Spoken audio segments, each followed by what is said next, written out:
La revista El Doctor en Casa presenta a Vivi Landó en el programa El Doctor en Casa TV.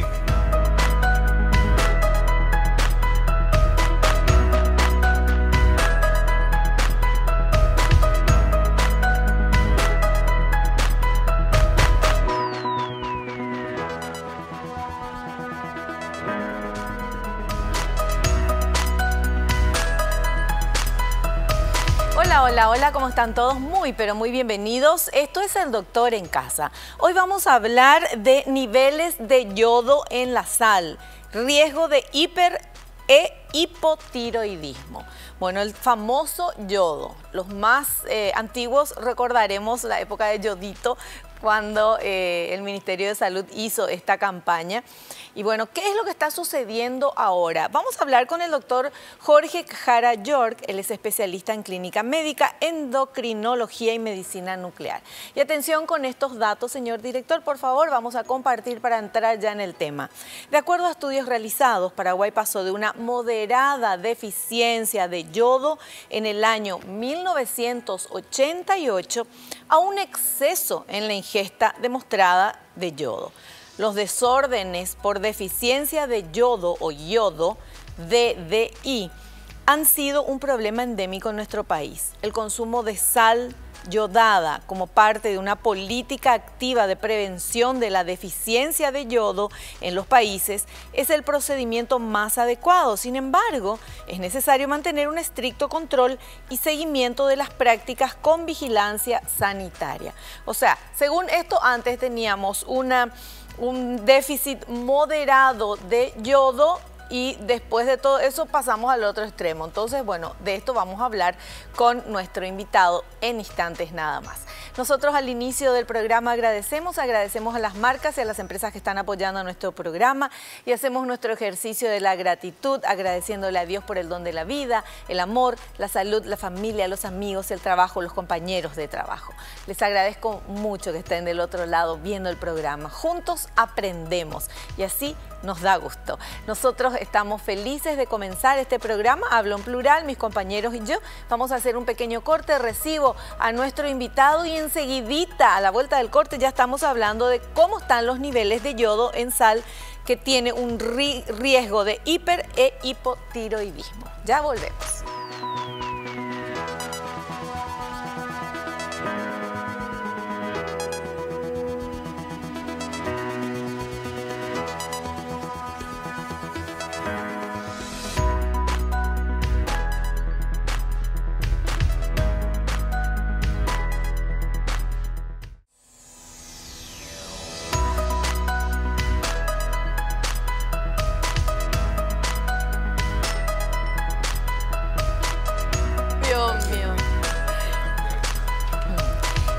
Nuestro invitado, bueno, y yo por supuesto ya hablando con el doctor Jorge Jara York. Él es especialista en clínica médica, endocrinología y medicina nuclear. Doctor, bienvenido al programa, ¿cómo está? Bien, Vivi, contento de estar contigo de nuevo. Hace un tiempo me invitaste también, así que estoy más que agradecido de poder estar contigo. No, un placer tenerte aquí, doctor. Y el tema de hoy es un tema de verdad muy interesante porque yo decía al inicio del programa, los memoriosos o los un poquito más grandes se van a acordar de la época de Yodito. Cierto. Yo tenía el programa infantil y nos íbamos con Yodito por todos lados, por todo el Paraguay. En el 91 era eso, 1991. Así es, que era porque faltaba yodo en la población. Sí, señor. Y ahora parece que nos fuimos para el otro lado. Cierto. ¿Qué pasó, doctor? Bueno, el Paraguay en 1989 tenía una prevalencia de casi el 50%, 48.6% de prevalencia de bocio. De cada 2 personas, una tenía bocio. El gobierno empezó a tomar medidas sobre mejorar esto y puso el primer plan de Yodito distribuyendo cápsulas de lipiodol en poblaciones vulnerables, que eran niños, madres lactantes y embarazadas. Se disminuyó un 25% con eso la prevalencia. Nosotros hicimos el estudio para la OPS. Pero después se le impulsó a las plantas salineras a que añadan yodo porque habían muchas sales sin yodo. Sí. Bueno, ahora tenemos otra realidad. Después de más de 20 años, tenemos un exceso de yodo en la sal que ahora está procurándose disminuir. Y vamos en franco descenso debido a que una ley se promulgó y disminuyó de 40 partes por millón a 20 partes por millón. Con eso se va a mejorar, pero va a tardar un tiempo. Mientras tanto, estamos teniendo pacientes de ambos sexos con problemas de hipertiroidismo y de hipotiroidismo por el exceso de yodo en la sal de mesa. Pero qué increíble pasar de bueno, mucho tiempo pasó, ¿verdad? Pasó mucho tiempo. Pero antes la sal no tenía yodo. No tenía. Después de esa época que hubo como una ley de que todas las sales tenían que tener yodo. Cierto. Y ahora entonces es no sacar el yodo de la sal, pero que disminuya. Se disminuye la cantidad de yodo dentro de la sal. Claro. Y los controles son realizados por el INAN, Instituto Nacional de Alimentación y Nutrición. Nosotros hemos hecho un trabajo de ioduria en 4.300 niños. Ese trabajo demostró una prevalencia muy alta. Más del 93% de los niños tenían en la orina exceso de yodo. Dios mío. Y más del 93%. 93%. En todo el Paraguay, en 17 departamentos. También la cantidad de yodo en la sal estaba elevado casi a un 94%, todas las sales. Entonces se procuró disminuir la cantidad, trajimos al doctor Eduardo Pretel, que es el coordinador del Consejo Internacional de los Desórdenes por Deficiencia de Yodo. Hoy día se llama Global Network y yo soy uno de los encargados de pertenecer a esa organización para este país y entonces trato de ayudar en este país. Claro.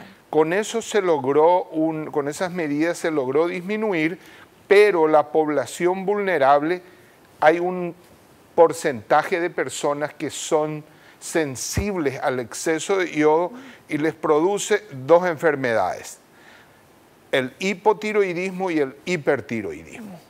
Nosotros ahora publicamos en la revista chilena de nutrición un trabajo en embarazadas, 200 embarazadas del Hospital San Pablo.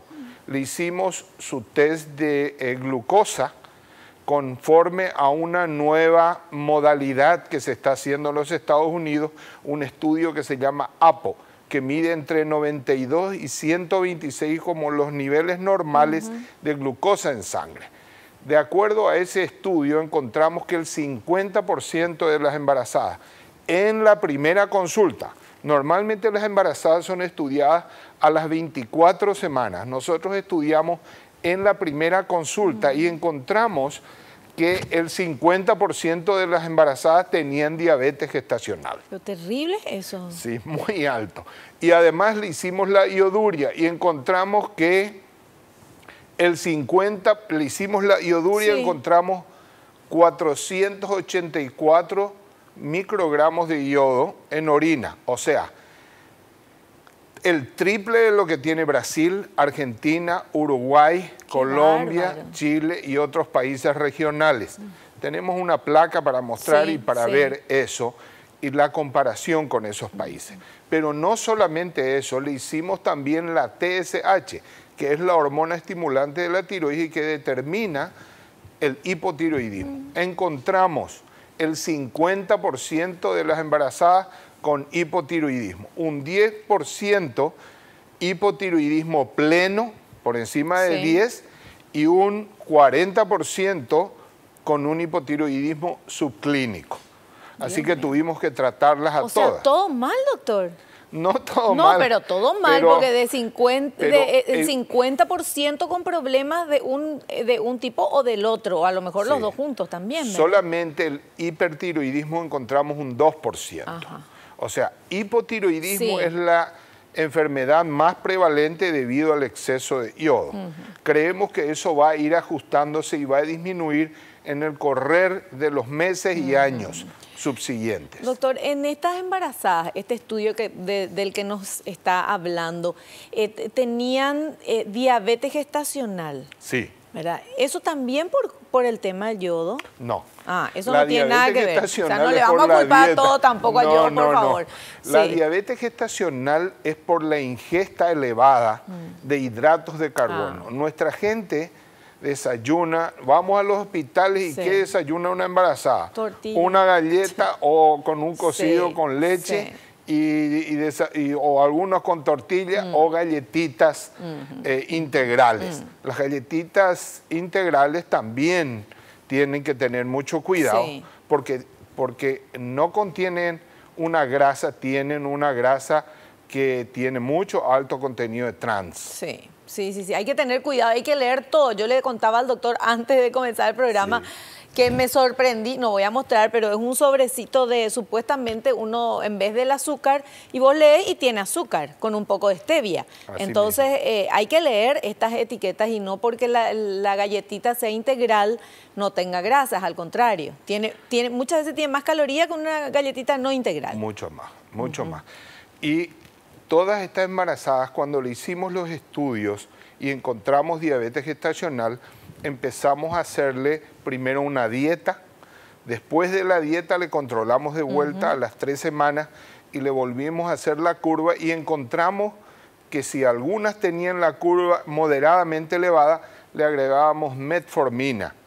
Y con la metformina lograron normalizarse muchísimas de esas pacientes. ¿Qué es metformina? Metformina es un medicamento, es el más usado en la diabetes en todo el mundo, en la diabetes tipo 2. ¿Qué hace? Impide la absorción en el hígado del azúcar. Entonces, mejora el metabolismo de aquellos pacientes que tienen por disminuir la resistencia a la insulina. Entonces, los pacientes mejoran. Otro grupo de embarazadas, porque anteriormente se hacía solamente la insulina. Hoy día ya se introdujo la metformina en las embarazadas. Y el tercer grupo de mujeres que tenían insulinas muy altas, o sea, glicemias muy altas, le hicimos insulina y controlamos sus niveles de glicemia. Todos tuvieron productos normales. Y producto normal, el bebé normal. Así hablan los médicos. Todos los bebés fueron normales y no tuvimos problemas con ninguna embarazada. Así que el hipotiroidismo fue tratado con levotiroxina y las embarazadas fueron tratadas con dieta, con metformina y con insulina. Y los resultados están a la vista, fueron excelentes. Y entonces estamos proponiendo no hacer la curva de glicemia que normalmente se hace en el país a las 24 semanas, sino hacer en la primera consulta. Porque todas esas pacientes que fueron diagnosticadas como diabéticas gestacionales fueron tratadas y cuando llegaron a la semana 24 ya estaban todas normales. Cosa que normalmente a las 24 semanas se le hace el análisis y ahí se determina, nosotros ya teníamos una ventaja de 10 semanas mínimo. Lógico. ¿Y por qué era 24 semanas? ¿A quién se le ocurrió eso? Ese es el tiempo fijado anteriormente por las sociedades para hacer el estudio. Se consideraba que era el tiempo prudente en el cual el azúcar podía afectar al bebé. Claro, pero ahora, después de este estudio que hicieron ustedes, que era la primera consulta de la embarazada, ya encontraron que el 50% estaba con este tema, o sea, es algo la lógica dice, bueno, cuanto antes mejor, ¿verdad? Este es un estudio también, yo estuve en Boston el año pasado en el Congreso de Diabetes y cuando yo estaba presentando este trabajo en la revista chilena, me encuentro con un trabajo muy parecido al mío, en el cual estaban haciendo prácticamente una copia, o sea, del estudio APO, y en el cual ellos le estaban dando metformina y la dieta en la primera consulta. O sea, lo mismo que ustedes hicieron acá. Lo mismo, pero nada más que ellos le estaban dando 2 elementos, nosotros le completamos con la insulina. Pero ese trabajo también yo he visto en Estados Unidos que estaban presentando el año pasado en septiembre. Nosotros ya terminamos, ya para noviembre nosotros terminamos el estudio de un año. O sea, estábamos a los Estados Unidos, doctor. Estábamos un año adelantado a ellos. Muy bien. Y nosotros ya el año pasado ya presentamos a la revista. Salió ahora hace 2 meses, pero como un trabajo del 2015. Claro, qué fantástico. Bueno, tenemos que hacer un corte, hacemos un corte. A la vuelta vamos a seguir charlando de este tema, pero vamos a conocer un poquito más a nuestro invitado. Tiene un currículum que ni se imaginan, larguísimo, muy interesante. A la vuelta vamos a hablar de eso.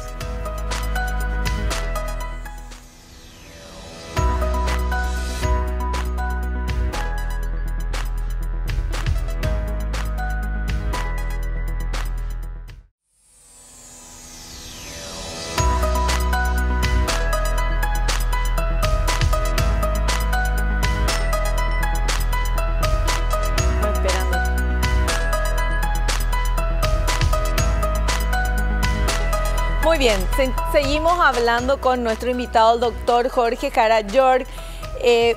Cuéntenos un poquito su currículum, doctor. Doctor en Medicina y Cirugía por la Facultad de Ciencias Médicas de la Universidad Nacional de Asunción. Especialista en Medicina Interna, especialista en Endocrinología y Metabolismo y Medicina Nuclear. Estudió en la Universidad de Illinois en Chicago, Estados Unidos, y en el Roseville Community Hospital de Sacramento. Especialista en Metodología de la Investigación.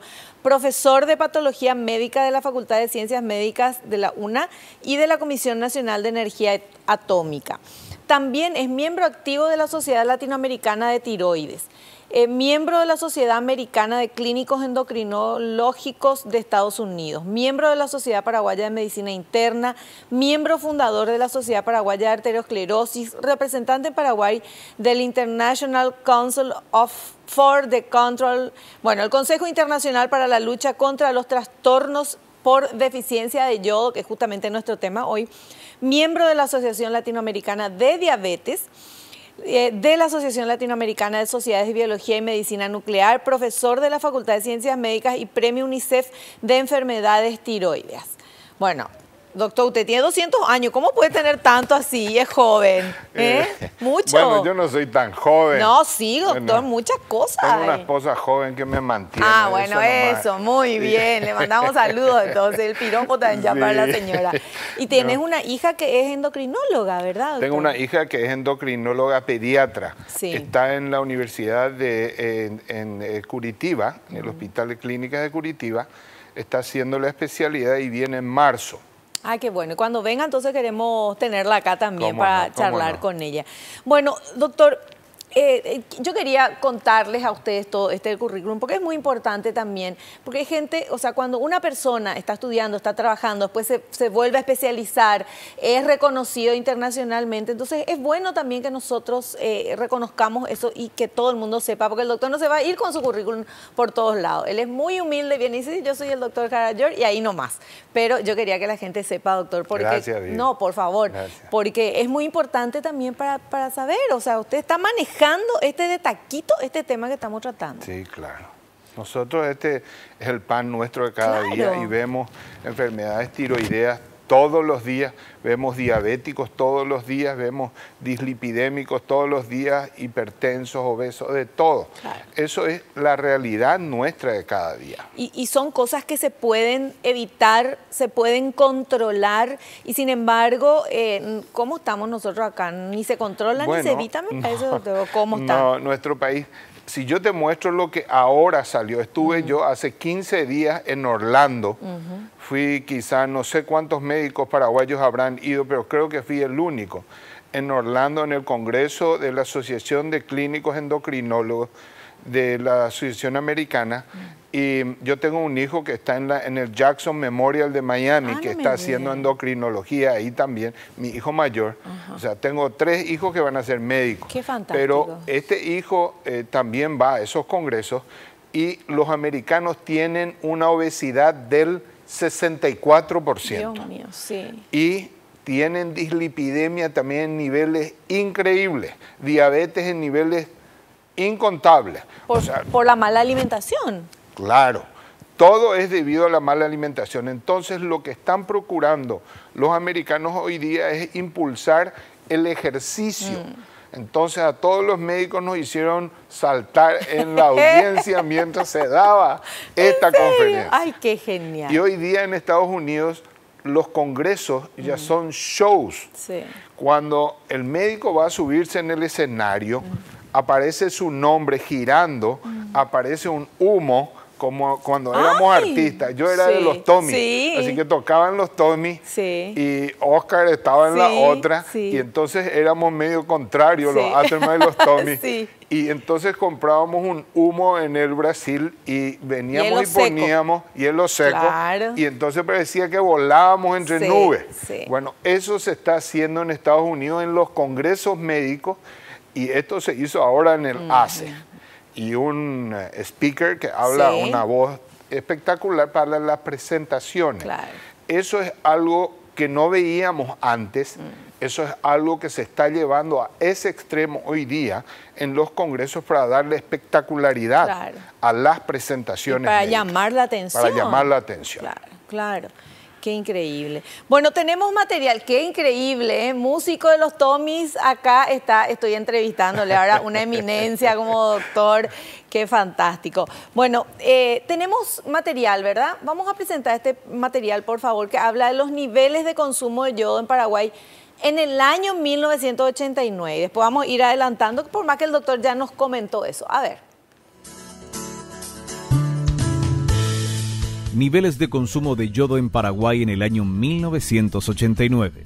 Durante décadas el país ha sufrido déficit de yodo en la sal, lo cual determinó una elevada prevalencia de bocio, alcanzando el 48,6% de la población escolar por deficiencia de yodo, detectado por el Ministerio de Salud Pública y Bienestar Social a través de una encuesta a nivel nacional. En esa oportunidad se realizó palpación de tiroides y de niveles de yoduria, yodo en orina. La estrategia principal para la eliminación sostenida de los desórdenes por deficiencia de yodo recomendada ha sido ser la yodación de la sal en forma universal. Que era lo que nos contaba, ¿verdad? Y tenemos el otro material que habla, bueno, vamos llegando al 2000, año es esto, bueno, vamos al 2000, vamos a ver cómo estaba. A ver. Niveles de consumo de yodo en Paraguay en el año 2000. En el año 2000, los resultados del proyecto Tiroides Móvil en América Latina demostró que el 79,6% de la sal yodada consumida en los hogares paraguayos fue adecuada, más de 15 ppm partes por millón de yodo. El 30% se encontraba entre el valor ideal y el 46,1% por encima, implicando un riesgo de exceso de yodo con las posibles consecuencias de aparición tanto del hipo como del hipertiroidismo. La prevalencia de bocio realizada por el método ecográfico demostró una disminución del 17%. Correcto, doctor. Bajó del 46 al 17%. Claro. O sea, fue buena esa estrategia. La respuesta fue excelente. Nada más que el exceso produjo una consecuencia. No se pensó en que la cantidad de yodo en la sal durante tanto tiempo, décadas, podía impactar en la tiroides de muchas personas. Claro. Bueno, y ahora tenemos el otro material, porque estamos en este viaje en el tiempo. Estudios realizados en el periodo 2006 al 2007. Vamos a ver. Estudio realizado en el periodo 2006-2007. Fueron evaluados 4.487 escolares de los 17 departamentos del país en edades comprendidas entre 6 a 12 años de edad de ambos sexos mediante muestras de orina. Los resultados demostraron, al comparar los niveles de yodo en orina en el nivel más que adecuado y el excesivo de la yoduria, que este último nivel estaba marcadamente elevado, 93,8%, lo cual implicó el riesgo de desarrollar dos enfermedades tiroideas autoinmunes, hiper e hipotiroidismo. Ahí ya estamos mal otra vez. Sí, y ahí están las dos consecuencias. El hipotiroidismo, la enfermedad de Hashimoto, que es de origen autoinmune, y el hipertiroidismo, la enfermedad de Graves Basedow. Esas dos enfermedades tenemos hoy en abundancia, más el hipotiroidismo que el hipertiroidismo. La ventaja nuestra es que tanto los endocrinólogos como los clínicos y los ginecólogos ya manejan los niveles necesarios de las embarazadas y de los niños para tratarlos. Y por supuesto, los adultos y jóvenes también son tratados. Entonces no se ven los bocios grandes de antes, pero se ven enfermedades que necesitan una corrección médica por medio de la levotiroxina, o tratarse o con cirugía o con metilmercaptoimidazol o con el yodo radioactivo para el hipertiroidismo. Claro. Bueno, a la vuelta del corte, tenemos que hacer el corte. A la vuelta del corte, yo quiero preguntar al doctor, ya le pregunto, luego a la vuelta me va a responder, ¿por qué si todo el mundo consume sal y toda la sal que consumimos es yodada, porque algunos sí tienen y desarrollan el hiper o el hipotiroidismo y otras personas les resbala, no pasa nada? ¿Qué hay ahí? A la vuelta nos responde el doctor.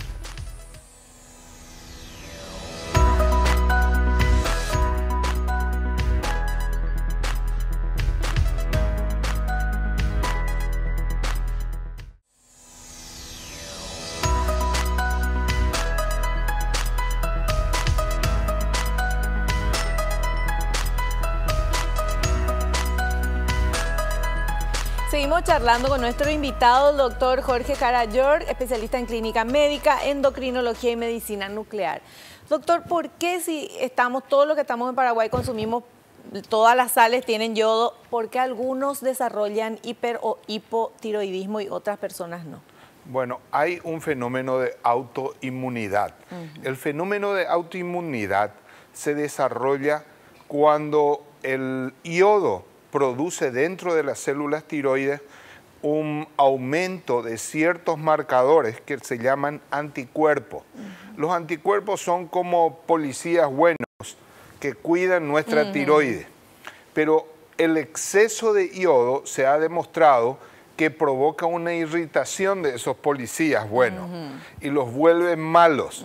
Entonces, estos policías se vuelven corruptos y o estimulan a la tiroides a producir muchas hormonas o destruyen a las células tiroides, y entonces esos dos fenómenos ocurren y los anticuerpos provocan en la glándula o un aumento exagerado o una disminución exagerada.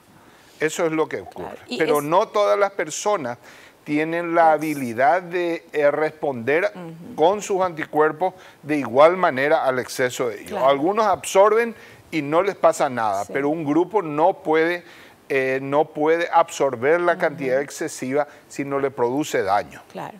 Bueno, y siendo tan alta la cantidad, el porcentaje de personas que están con este problema en nuestro país, ¿qué es lo que se tiene que hacer, doctor? Y ya se hizo. Lo primero que se hizo es llamar a una autoridad internacional y traer a los especialistas y con ellos tomar una decisión. La mejor decisión fue bajar el tenor de yodo a un límite dentro del cual todos los países regionales están contemplados. Nosotros bajamos de 40 partes por millón a 20 partes por millón, y esa es la cantidad que hoy día se le sugiere a las plantas salineras que den como adición a la sal común el ioduro de potasio, que es el desencadenante o es el ayudador de los problemas tiroideos, pero también puede desencadenar. Claro, eso es ahora que ya se decidió, entonces ahora es 20 partes por millón y no 40 en la sal. Ahora, ¿qué pasa con esta gente que ya fue afectada por tantos años de consumir mucho yodo?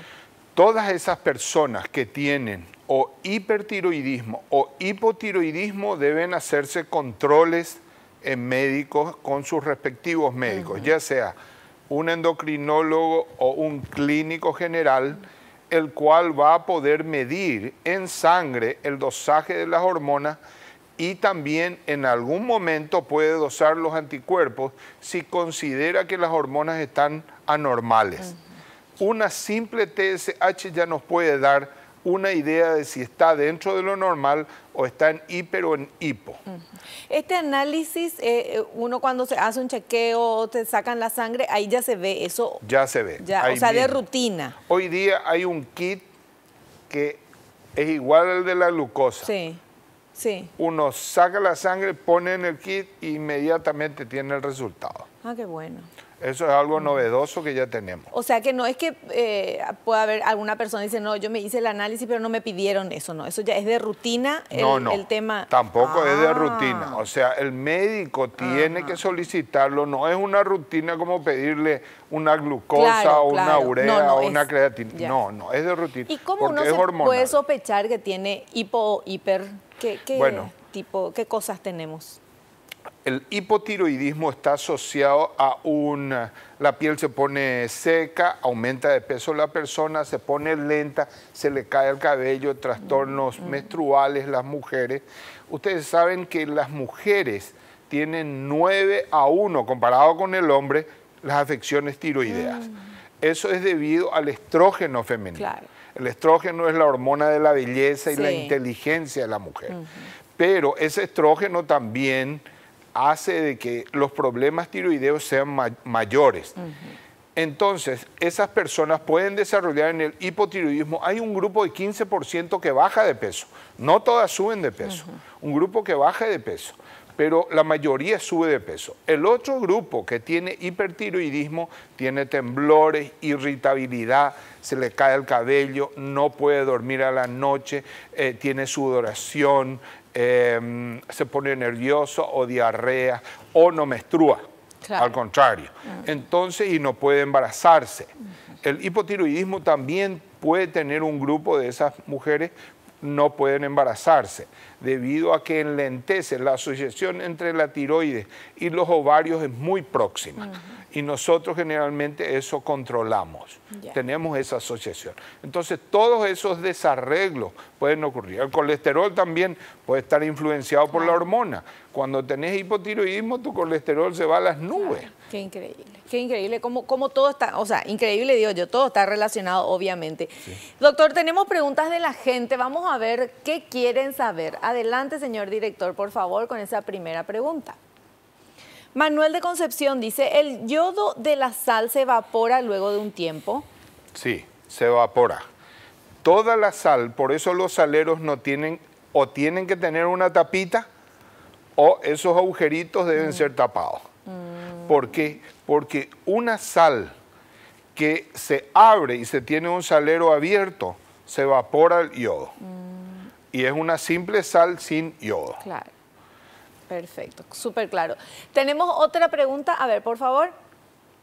Tamara de Areguá dice, ¿durante el embarazo es conveniente reducir el consumo de sal? La sal, el Organismo Internacional de los Desórdenes por Deficiencia de Yodo propone entre 150 a 250 microgramos de yodo en el embarazo. O sea, la cantidad normal que nosotros necesitamos de yodo es de 75 a 100 microgramos de yodo por día. Pero en el embarazo necesita el bebé yodo y necesita la mamá. Claro. Entonces, hasta 250 microgramos de yodo es lo necesario diariamente. Eso implicaría que la madre tendría que tomar o una vitamina que tiene yodo, o tomar algún medicamento que contenga yodo. Si no hace eso, la sal le tendría que dar la cantidad, pero no podemos decirle a una embarazada que coma más sal por el peligro de tener una hipertensión y de desarrollar una enfermedad tiroidea. Por eso lo que modernamente se hace, se le da una adición de yoduro de potasio extra a la madre o se le da una vitamina que contenga. Perfecto, bueno, súper claro. Doctor, yo le quiero agradecer la presencia en el programa y quiero que venga en otro programa. Da gusto entrevistarle, nos explica súper bien y bueno, y conoce muchísimo del tema. Muchas gracias. Muchas gracias, Vivi. Un saludo a la audiencia y estoy a tus órdenes. Encantadísimo de verte de nuevo. Igualmente, doctor, igualmente. Nosotros, de la última vez nos fuimos fue en la fiesta del Guete, cuando el doctor actuaba. Sí. Bueno, gracias, doc. Vamos a hacer un pequeño corte. A la vuelta vamos a estar hablando con el doctor Jorge Vacante, médico de familia y nutricionista.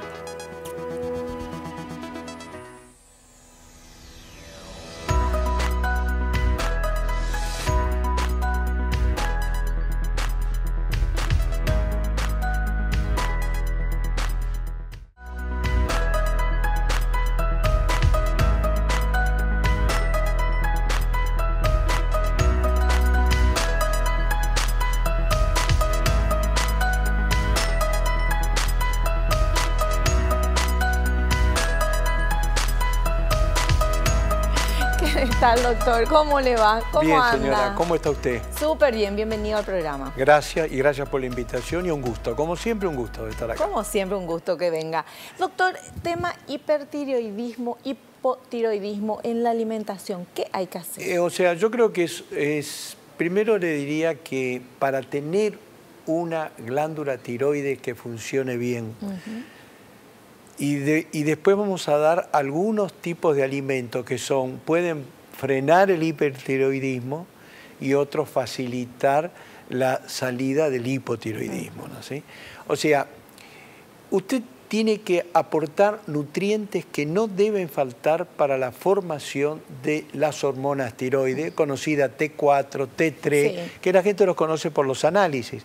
Como dijo bien el colega, con un TSH uno puede saber cómo está en hipo o hipertiroidismo o eutiroideo, que significa tiroides normal. ¿Qué vitamina necesita? Vitamina A, vitamina B2, B3, B6, B12, porque fíjese qué importancia tiene esto. Si no tenemos una glándula tiroides que funcione bien, esa vitamina B12 va a dificultarse en su absorción. Entonces, por lo tanto, va a traer problemas a nivel neurológico, a nivel anémico, etc.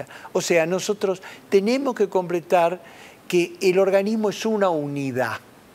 Y molecularmente en la nutrición nosotros debemos aportar esos desequilibrios que pueda tener el individuo en su glándula tiroides por una alimentación a veces insuficiente. Lo mismo que tener presente la vitamina B6 para formación de las hormonas, o sea, del pasar de una hormona a otra, no, para no dar nombre ni complicar. Sí. O sea, esa es la conjunción que tenemos que tener. Aportar vitamina C. ¿Por qué aportar vitamina C? No ya por la acción antioxidante, sino por que la tiene, pero por la protección a nivel de los capilares. Lo mismo de los capilares dentro de la glándula tiroides. Porque usted sabe que la glándula tiroides tiene una forma de mariposa. Sí. Entonces, por lo tanto, proteger a esos capilares, porque es ricamente irrigada y tiene que ser preservada de cualquier tipo de alteración. Ahora bien, ¿qué elementos así, alimentación, podríamos recomendar? Cereales integrales, trigos, o sea, semillas de trigo, y la levadura de cerveza. Ahora, ¿por qué estos elementos? ¿Por qué tenemos que aportar estos elementos? Porque tienen vitaminas del complejo B. Y habíamos dicho recién que para que una glándula tiroides funcione bien, necesita aporte de vitamina del complejo B. En estos tres elementos básicos, digamos, evidentemente funciona el organismo. O sea, nosotros tenemos que cuidar como tenemos que cuidar también cuáles son los alimentos que evidentemente nos pueden frenar un poco a la tiroides. Si nosotros tenemos un hipertiroidismo, sabemos que tenemos un metabolismo que está en más. Sí. Ese metabolismo que está en más hace que se trabaje desmedidamente. ¿Qué tenemos que hacer con ese paciente? Cuidar su peso, cuidar el aporte de proteína, de acuerdo a lo que el paciente... Tiene que comer más el O sea, se le hace un régimen hipercalórico, aumenta los hidratos de carbono. Porque quema todo, porque está todo... O sea, tiene un metabolismo acelerado. Claro. Como dijo que es al revés del hipo. Del hipotiroideo, que tiene un metabolismo lento. O sea, es lenta su enfermedad, el otro es excitado. Estamos hablando globalmente, claro, hay sí, diferencia. Sí. Usted imagínese que tiroides es culpable de muchas veces de la obesidad. Y generalmente y el porcentaje que evidentemente dice la literatura y los trabajos de compromiso de tiroides en el organismo como desencadenante de la obesidad es de muy bajo porcentaje. Pero sí voy a aclarar algo, porque si usted ve una foto de un hipotiroideo, lo ve en foto, parece un obeso. Sí. Parece una persona obeso. ¿Pero cómo es obeso? ¿Parece obeso? ¿Cómo dice usted que no es obeso? Nosotros le llamamos misedema. O sea, hay un tejido conectivo inmaduro. El tejido conectivo es el que sostiene los tejidos del organismo. El tan importante de las arrugas, etcétera, está en todo el organismo. Entonces, se ha impregnado de una sustancia. No importa el nombre. Esa sustancia hace que el paciente parezca gordo. O sea, está hinchado. Está hinchado, digamos, hinchado, exactamente. Por eso nosotros en ese paciente bajamos el sodio para que no retenga líquido y agrave el problema. Esto estamos hablando para aclarar bien, no confundamos el misedema, o sea, ese hinchazón, digamos, si usted me permite, general, a la obesidad. Claro. O sea, la obesidad es un aporte mayor de calorías de lo que se gasta. Entonces, ¿cómo podemos frenar? Vayamos también al hipertiroidismo. Tenemos un exceso de hormonas. ¿Cómo lo frenamos? Bueno, desde el punto de vista alimentario, aumentando el col, el repollito de Bruselas, el coliflor, el brócoli, etcétera, que emiten sustancias que son tiocianatos, que frenan, o sea, el exceso de esa hormona tiroides. No estamos haciendo competencia con los medicamentos. Por supuesto que... Claro, cada uno con su medicamento. Nosotros lo que podemos hacer es verdaderamente aportar desde el punto de vista de la nutrición esos pequeños eslabones que hacen que ayuden al paciente a salir de esta situación. Lo mismo pasa con la ingesta del maíz. El maíz, los granos de maíz, hacen que evidentemente aporten sustancias que frenan también la glándula tiroides. Lo mismo, ¿qué pasa con el hipotiroideo? Algas. ¿Por qué algas? Porque tiene yodo. ¿Por qué el pescado? Porque el pescado tiene una gran cantidad de yodo. Fíjese que estaba leyendo un trabajo los otros días con respecto al aporte de los pescados de mar de yodo, pero que decía el autor que se había detectado que para que evidentemente existiera aumento de ese yodo, había que comer hasta la cabeza del pescado. No, le digo que, o sea, lo que era el lugar científicamente comprobado que había mayor concentración. En definitiva, lo que yo quiero manifestarle, señora, a esta invitación de usted, es que debemos preservar el organismo como una unidad, no mirar solo tiroides, sino una unidad para preservar la salud de la misma y mejorar la calidad de vida del paciente. Perfectísimo, doctor, muchísimas gracias. No, gracias a usted por la invitación. Gracias por estar acá. Nos despedimos hasta el próximo programa. No te olvides, naciste para ser feliz, no te conformes con menos. Chao, chao.